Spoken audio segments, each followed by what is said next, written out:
Ashama harka fuunee nagaa waaqayyo alaa bakka jirtu hundaatti haa baay'atu obboloota koo nagaa ooltanii akkam jirtonni baay'ee nagaa kee galata waaqayyo isin akkam nagaara miti jirtu jajjabaatti miti dhugaa baay'ee nagaa guutuun qaba galata gooftaa akkam ooltani fayyaa ooltanii hojiin akkam ture na bira hojiinis baay'ee gaariidhaanis baay'ee nagaa kiyyaati innaa yaada kiyyattoon gadiin dura jechuudha hiteen mucaa jaalalaa jalatti warreen argamtanii baga nagaa dhuftan isiniin jedha nagaa jirtu jajjabaatti miti warreen jalatti hin argamnes warreen ganaa sabiskiraayib naaf hin goones sabiskiraayib laayik shaar koomentii gochuu hin dagatiin isiniin jedha baay'een isin jaaladha inni akkam ooltan nagaa ooltanii fayyaadha miti akkam oolmaa guyyaarra haalli jiru jireenya haalli qilleensa na biraa hin qorra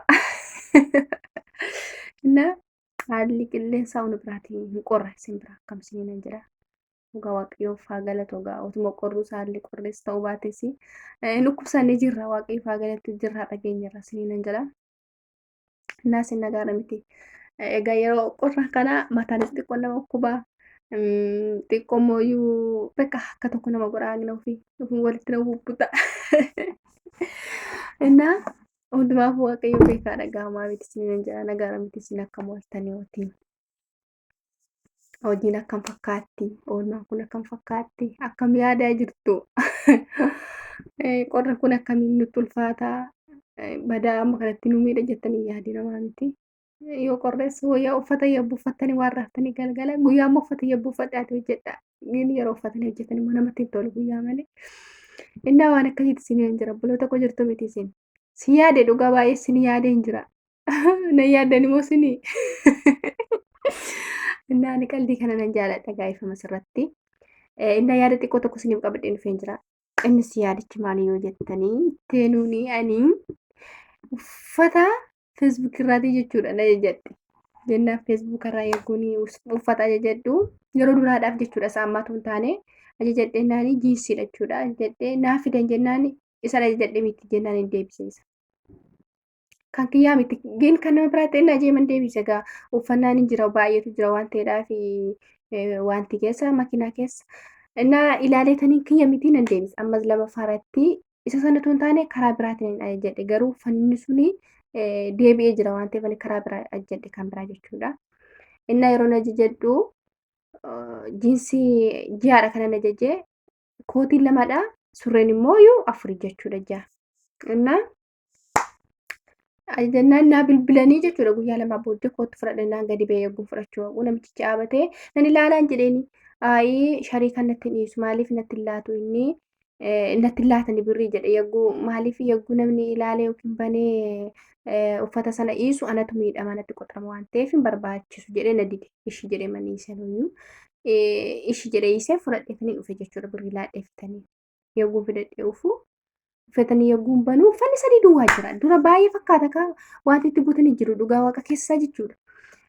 Kaartooniitti akkatti gadi sakasakanii akka waan wayyaa keessaa wayyaa 6-7 keessa jirutti kaartooniitti naqanii itti kennaniiru na fakkaata. Gaaniin beeku isaantu wal beeka. Yogguun fidadhee dhufuu uffata fidee masumatti yeroo buusu uffanni sadii bichaa jira jechuudha. Sanuu kan dhiiraati. Ciccitaa surreen asirraa ciccitaa baay'ee namatti hin tolu. Dhugaa waaqa baay'ee nama agarsiisa. Innaa isaan immoo feesuu kan isin garramu WhatsApp fayyadama. Silaa yoo WhatsApp fayyadamanuu isinuu deebitanii gaggaafachuu hin dandeessu waan ta'eedhaaf isaan WhatsApp fayyadama. Kan isaan fayyadaman yeroo hundaa messenjeritti fayyadamu. Messenjerii sanarraan immoo yoo gubatti gaafatte maaliif akkas na godhatte isaanitti deebistu bilooki nama gochuu danda'u. Illee isaan hin caqacaqne. Innaa fidadheetanii kun wayyaan akkas na godhe isin hin jedha. Innaa lama faaratti illee hin jiillee kan biraa gaafa jedhu achuma feesbuuk irraa jechuudha. Inni jiinsiin kuni natti iyyuu hin ta'u. Waan baay'ee nama garramudha dhugaa waaqa. Kuni baay'ee xiqqoo natti hin ta'u kan isin garramu. Innaa kunillee akkasuma jechuudha. Kunis natti hin ta'u. Kunillee akkasuma baay'ee xiqqoo. Obboloota kodiraa of eeggadha. Dhugaa waaqa of eeggadha. Feesbuuk irraa abadan hin xalabattii qaba. Innaa kun immoo kana kan dhiiraatti natti fakkaate kan kun kan dubaraallee miti hin beeku baay'ee fokkisaadha dhugaa waaqaan kana nan fadhaadha Yesuus nan fadhaa miti. Ara kana isaan bakka irraa taranii fidanii dhufaniiru. Innaa lammaffaa irratti immoo kun kana jedhe isaan hunduma isaanaa fidanii garuu ani kana jedhe 4 ture arfan sanaa dhufee garuu immoo laala Kana ani haatumti kiyyaayyuu kana uffatti jedhee hin yaadu. Baay'ee qaqaxxalaadha jechuudha dhugaa waaqa. Baay'ee namatti hin tolu. Kun akkasitti qaqaxxalaa kun immoo. Kun akkasitti nattis hin ta'u baay'ee lafa ga'a. Dheeraadha jechuudha. Kanaafi kana kan biraa immoo hin jira jakkeettiidha jechuudha. Lama afur mannaafe jechuudha. Kunis baay'ee kunoo maan jira amma tokko. Innaa malee maasinii jechuu barbaadeen beektu yaadan kana isiniif dhiyyeessee fi of eeggadhaa warri feesbuuk irraa tajaajilan jechuudha. Feesbuuk irraa tajaajila yeroo baay'ee maaliif jennaan hin ta'u feesbuuk irraa. Otoo isinii danda'ameeti hojii keessa yogguu xumurtanii jechuudha. Yogguu firii taayimii ofii keessan qabdanii ofii keessanitti otoo deemtanii bitatanii laatanii baay'ee dasnaa jira. Sijeemee uffata baay'isuun baay'ee faayidaa nuuf hin qabu. Baay'inaan otoo danda'ame otoo warqii fa'aa bitannee biyya keenya irratti maaliif warqiin sun biritti illee hin jijjiirama waan ta'eedha faayidaa guddaa nuuf qaba warqiin jechuudha. Kanaaf uffata baay'isanii bituunis faayidaa hin qabu maaliif jennaan sababiin warqii bitee fi yeroo duraa waa baay'ee waa xurunnata hin turre wayyaa baay'isee bitee jechuudha. Amma wayyaan biyya jiru jechuudha dhugaa waaqa baay'ee xuruu hin taane maaliif haqee wayyaan suni yogguu walitti naqame yookiin immoo walitti saffaxame yookiin walitti tartiibahee taa'u sirrii hin ta'u. Innaa haqeetu fooliillee hin laataa. Namni immoo yoo wayyaan sun as garagaleechi garagalee yookiin keessaa qilleensi lixa baay'ee bareedaadha. Asitti walitti ashaangni fudhanne yoo galle yogguu hundaa gadi baafnee dadhabnee taa'u jechuun hin danda'amu.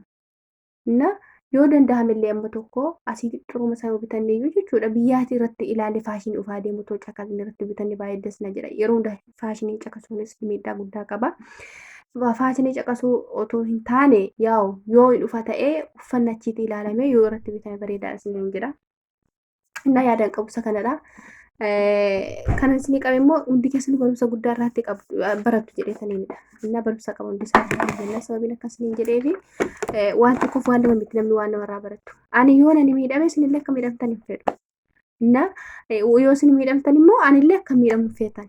Dhageessaniitu innaa kanaafiyyuu waan akkasitti isiniin jira. Piliis of eeggadhaa warri yeroo hundumaa feesbuuk irraas ta'e iddoo ofirraa uffata waa tokko waanuma fe'iyyuu xalabattanii si jemmer warqiin hin xalabamu wanti irraa feesbuuk irraa hin xalabamu hin jira garuu onlaayinii irra xalabaan hin bittu jedheellee hin yaadu hin bittan maaliif deemtanii keessanii yoo ilaaltanii garuu namoonni tokko hin jiru nama hojii maaliif madaamonni jechuudha madaamonni baay'een hojii isaaniitti yeroo hundaa biizii akka taanu barbaadu malee deemnee akka nuti ofii keenya illee waan barbaachisaa ta'e bitannu hin barbaadan.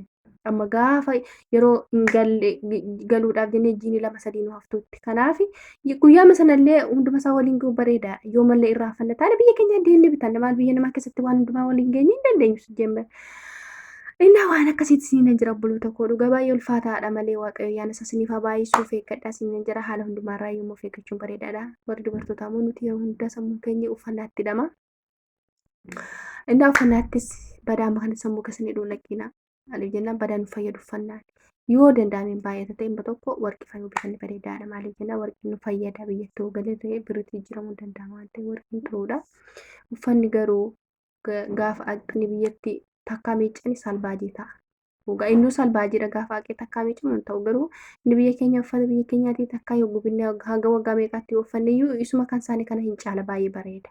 Inni biyya kanaatti bitamee biyyatti deebi'ee galu immoo baay'ee fokkisaadha dhugaa waaqa takkaa yoo miiccan beekaan ulfaata baay'ee. Innaa kanaaf waan akkasitti isiniin jira amma danda'ame otoo of qusanne amma danda'ame tokko otoo illee maaliif otoo illee bituu dhiisne jechuudha. Maaliif uffata otoo baay'isuu dhiisne. Namni hunda miidhagaa nam tokko inni tokko isa kana jaallata inni sun isa kana jaallata. Fakkeenyaaf kan ani jaalladhu isin jaallachiisuu dandeessu. Kan isin jaallattan immoo ani jaallachiisuu nan danda'a. Inni tokko uffata baay'isee bituu jaallata inni tokko immoo birrii walitti qabachuu jaallata. Kanaafuu nuti kan biyyaa baane maaliifidha?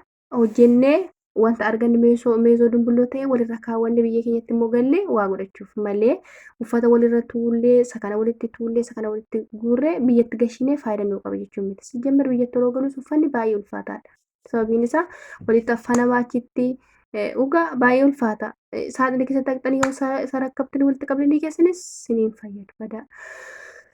Innaa waan akkasitti isiniin jira yaada isinii qabu kanadha na jabaadhaa ani akka gorsa kiyyaatti akka yaada kiyyaatti kana isin gorsa isin immoo isinitu beeka maaliif jennaani namni tokko kan ofiisaa jechuudha. Mataa isaa keessaa wanta madde yookiin wanta isa fayyade tokko yoo anaan na fayyade ta'e isiniif faayidaa kiyyaa kun hidhadhe isiniif nan hima. Garuu anaan na fayyade taanaan immoo isinillee isiniif fayyaduu hin danda'u. Maaliif jennaan waan ofii koo arge uffannaa jechuun nama hin miidha malee dhugaa waaqa faayidaa hin qabu.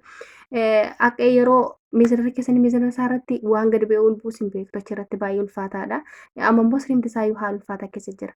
Amma tokko immoo ta'u warqee harkatti qabannee galleeti. Warqeen sun borgana yeroo birriitti jijjiirru gaafa birrii ofirraa dhabne harka keenyarraallee warqii sana birriitti jijjiirree ofii keenyallee hojii tokko banachuu dandeenya. Dhugaa waaqa. Kanaaf ani yaadan qabu kanadha. Galatooma baay'een isin jaaladha. Hin badin asiin nan jedha hunda keessan I love you too. Subscribe naa godha. Yoo isinii danda'amillee sheerii dhageessaniittu.